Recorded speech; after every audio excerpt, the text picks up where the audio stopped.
Praise the lord. అతి శ్రేష్టమైన యేసుక్రీస్తు నామంలో మీ అందరికీ ఉదయకాలపు శుభాలు తెలియజేయుచున్నాను. ఈరోజు దేవుడు మనకు అనుగ్రహిస్తున్న అతి శ్రేష్టమైన వాగ్దానము యోబు గ్రంథము 22వ అధ్యాయము 28వ వచనాన్ని చదువుకుందాము. నీవు దేనినైనా యోచన చేయగా అది నీకు స్థిరపరచబడును. ఈరోజు మీరు ఏదైతే యోచన చేస్తున్నారో అది మీకు స్థిరపరచబడునని చెప్పి దేవుడు వాగ్దానం చేస్తున్నారు. మన ఆలోచనలన్నీ కూడా సఫలం చేసే దేవుడు ఆయన. మన యొక్క కోరికలన్నీ సిద్ధింపచేసేవాడు ఆయన. ఎప్పుడైతే విశ్వాసంతో నమ్మకంతో దేవుణ్ణి వేడుకుంటామో మన యోచనలన్నీ కూడా స్థిరపరుస్తారని చెప్పి దేవుడు వాగ్దానం చేస్తున్నారు.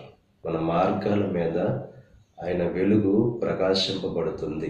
ఉదయకాల సమయంలో విశ్వాసంతో నమ్మకంతో దేవుని వేడుకొని మీ కోరికలన్నీ సిద్ధింపచేసుకుని మీ ఆలోచనలన్నీ సఫలం చేసుకుని సంతోషభరితమైన జీవితాన్ని జీవించవలసిందిగా ప్రభు పేరట మిమ్మల్ని కోరుచున్నాను. దేవుడు మిమ్మల్ని దీవించి ఆశీర్వదించి మీ యోచనలన్నీ కూడా దేవుడు స్థిరపరచును గాక. ఆమేన్. ప్రార్థన చేసుకుందాం. పరిశుద్ధుడా, మహోన్నతుడా, కృప కలిగిన దేవ, ఈ ఉదయకాల సమయంలో నువ్వు అనుగ్రహించిన అతి శ్రేష్టమైన వాగ్దానాన్ని బట్టి నీకు స్తుతులు చెల్లిస్తున్నాం దేవా.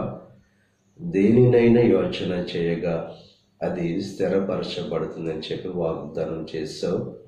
మా జీవితంలో ఏది జరగాలన్నా నువ్వు ఉండాలి కనుక దేవా, నువ్వు ఉంటే అన్నీ సఫలమవుతాయి కనుక దేవా, నిన్ను మొట్టమొదటిగా స్వీకరించే భాగ్యాన్ని కలుగు చేయండి. నిన్ను కలిగి ఉంటే సమస్తాన్ని కలిగిన వారంగా ఉంటాము గనుక ముందుగా నిన్ను ఆహ్వానించుకొని నిన్ను కలిగిన జీవితాలుగా ప్రతి ఒక్కరు జీవించడానికి నీ కృప చూపించండి. ఈ ప్రార్థనలో ఏకీభవిస్తున్న ప్రతి ఒక్కరిని దీవించి ఆశీర్వదించండి. ఈరోజు తలపెట్టిన ప్రతి కార్యాన్ని సఫలం చేయండి.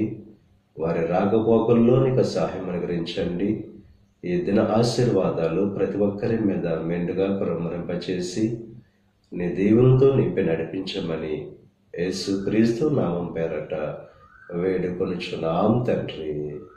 ఆమేన్. తండ్రి, కుమార, పరిశుద్ధాత్మ త్రియేక దేవుని యొక్క కృప సదాకాలం మనకు తోడై ఉండి దేవుని యొక్క దీవెనలు ఆశీర్వాదాలతో నింపి నడిపించును గాక. ఆమేన్.